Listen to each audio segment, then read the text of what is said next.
Hello, hello everyone.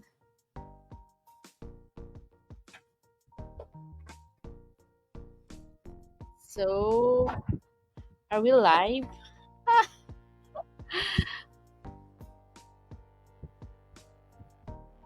We just see.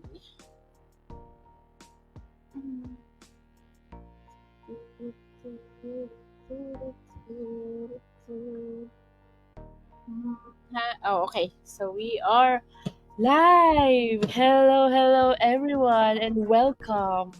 So, good morning, good afternoon, and good evening, no matter where you are tuning from.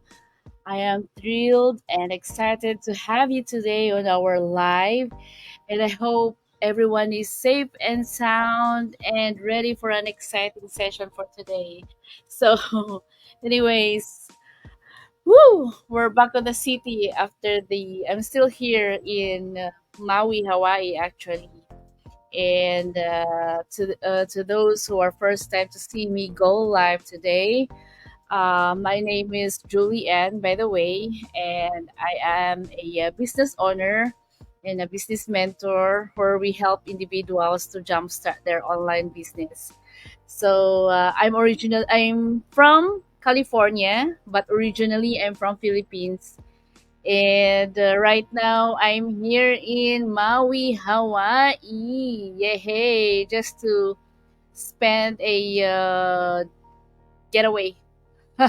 So, yes, time check muna tayo. So, today is September 2, 2024, and it's already, what time is it here? 6:41 p.m. in the evening here in Maui, and it's 9:41 in California time. So, hello, hello everyone. And yes, to those who are first time to see me, I'm back. So, this is it. This is our 43rd day of our 90 days success challenge. Oh my gosh, almost there. So, and today we're gonna be sharing the joys and challenges of being a parent, actually. But since I'm not a parent, I will share something about our joys and challenges or joys and challenges of being an elder sister. So, mukhang yun ang i-share ko ngayon because I don't have, hindi naman, wala pa naman akong anak.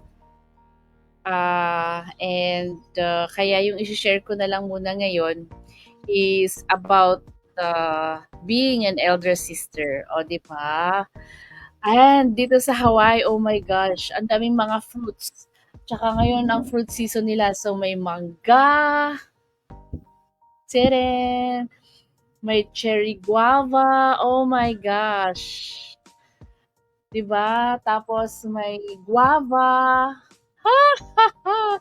Tapos may star fruit. Oh my gosh, balimbing sa Tagalog, oh, 'di ba? Tsaka matamis siya. And then may saging. Ito talaga ang saging eh, oh, 'di ba? So yes, for today's challenge, I'm just gonna do a short live because I will try to, join the StreamYard session sa aking team. And yes, congratulations nga pala sa aking team. They're all doing good in their live. And magka-catch up ako mamaya after this live to watch the replays of their live interviews. Oh my gosh. Si Sherry and Coach Lean, si Coach Marianne, and si Maristel's go live. So, hahabol ako sa mga go live ninyo mga sis.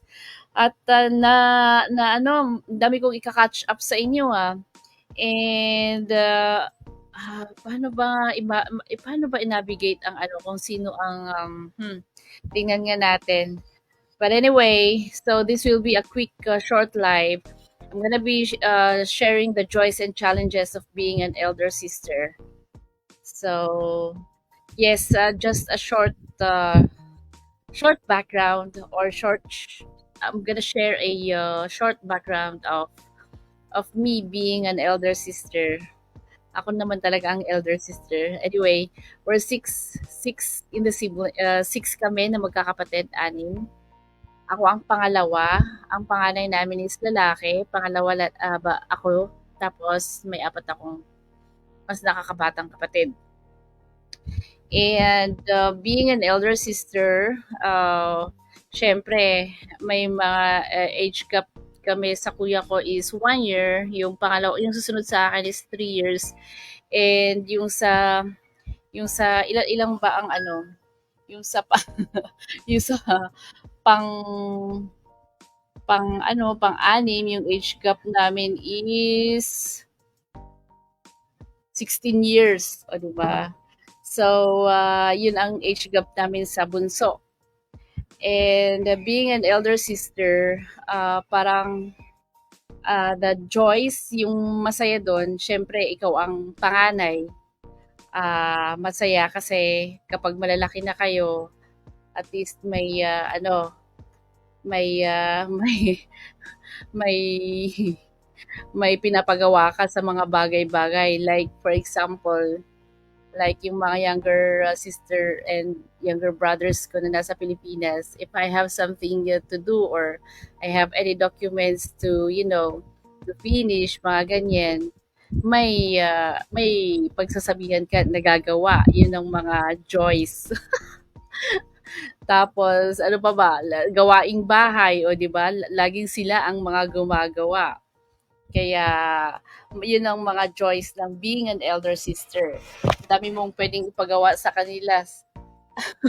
Kaya nakakatuwa kapag ikaw ang panganay. Pero pag sa challenges, marami din. Kasi parang mas mabigat ang challenges. Ang challenge ng pagiging mas nakakatandang kapatid. Kasi pag nakakatandang kapatid ka, you have to be a role model, di ba? And then you have to show good stuff or good things to your younger siblings. Tapos, ano pa ba? Dapat disiplinado ka din kasi kung ano yung nakikita ka sa'yo, yun din yung, yun yung nakikita din, yun din yung gagawin nila. So, for me, kaming magkakapatid, ano nga bang mga challenge?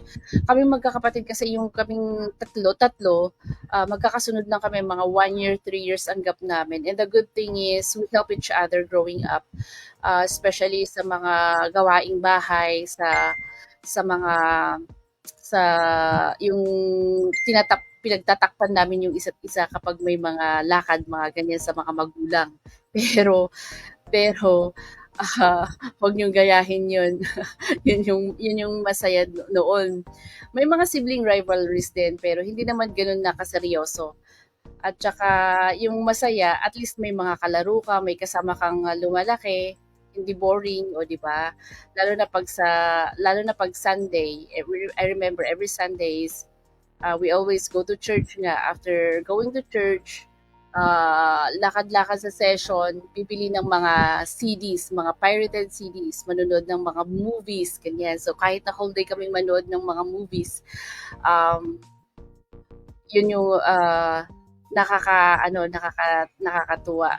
Tapos yung sa kapatid ko pa, yung parang we learn each other, parang nagtuturuan kami kung ano ang magandang panoorin, anong magandang gawin, mga ganyan.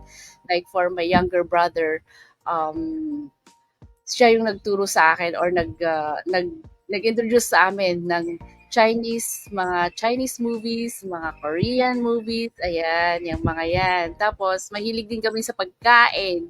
Kapag sa pagdating sa pagkain, yan, pare-pareha kami ng mga gusto. Walang pilian. Tapos, yan yung nakakatawa. Tapos, ano pa ba yung mas na-enjoy ko? Parang ngayon, oh my gosh, nami-miss ko na tuloy yung mga kapatid ko. Kasi growing up, sila din yung mga kasama ko na kalaro, mga ganyan. Lalo na pag bakasyon, every vacation uwi kami sa probinsya para tulungan yung lola namin. Kasi our grandma is farmer siya. Nagtatanim ng mga gulay, ng mga palay. Ayan, umuwi kami every vacation para tulungan siya. Tapos para kumuha ng mga kahoy. Kasi noon naman wala namang hindi uso sa probinsya namin yung yung LPG or gas. So, yung mga kapatid ko ang kasama ko na pumupunta sa bundok, kumuha ng mga kahoy, ayan, pupunuin namin yung ano, yung ano, lutuan ng lola ko ng mga kahoy para pagkatapos ng bakasyon, pagbalik namin, may gagamitin sila, mga ganyan. So, sila yung mga kasakasama ko. So, growing up, kasi parang two batch kami na two batch na yung age bracket, kumbaga. Kaming tatlo yung mga nauna, tapos yung tatlo naman, mas bata sila. So, nung lumabas yung mga tatlo na sunod-sunod naman, parang kami naman yung naging kawawa na kami yung taga-alaga sa kanila. Yung kami yung pag Saturday, ayan na, pasahan kung sinong mag-aalaga, kung sinong maglalaba, mga ganyan. Pero the thing is, yun nga, the challenge is, yes, because you're an elder sister, you have to show, you have to become a role model and you have to become responsible. And for me, I became responsible enough na to the point na tumulong ako sa pagpapaaral ng mga kapatid ko, lalo na yung mga nakakabata. Like, when I talagang parang pumasok sa utak ko talaga na yung sinabi ng tatay ko na when you grow up, finish your studies, and then you will help your younger brothers to finish their school. So, parang yun na yung nakatatak sa utak ko. So, parang sinabi pa ng tatay ko noon na tig-isa kami. Dapat yung unang kapatid ko, siya yung magpapaaral sa pang-apat. Yung pangalawang kapatid, ay ako naman, ako ang magpapaaral sa pang-lima. At saka yung pangatlo, siya yung magpapaaral sa pang-anim. Kasi anim nga kami. So, with that na sinabi na tatay ko, parang pumasok na yun sa utak ko. That's why when I finished my studies, I became independent. Naghanap ako ng work, nag-volunteer para may allowance, and then there was a chance na I was able to go to Middle East to work as a nurse. Maganda yung sahod. That's why I helped my younger siblings na mag-aral, yung dalawa. Kasi yung dalawa, yung susunod sa akin is college na. Mahirap ang college, lalo na yung mga gusto nilang mga mga courses is mahirap talaga. So we have to I have to help them out, like yung pagpapaaral sa dalawa kong kapatid, yung yung pangatlo at pang-apat, because they want their courses na mabigat sa bulsa, which is yung isa is medicine, yung isa is accounting. Mahal ang ano nun, ang tawag nito, ang tuition fee, lalo na sa Pilipinas. So, talagang I became responsible na pag-aralin sila at patapusin ang pag-aaral. So, yun ang ginawa ko. Kaya, pinag-aral ko yung dalawa kong kapatid, and then, yun nga, dapat you should be a role model to them to show that you are, to show na maganda ang patutunguhan ng buhay. Kaya ito. At saka ito, pinag-aaralan ko pa ang StreamYard. So, shucks. I'm getting lost already. And yep, that's it for now. So being responsible, yun yung challenge yung being responsible, being disciplined, and being a role model to your siblings.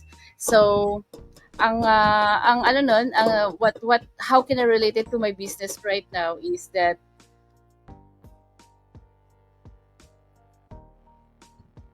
teka lang.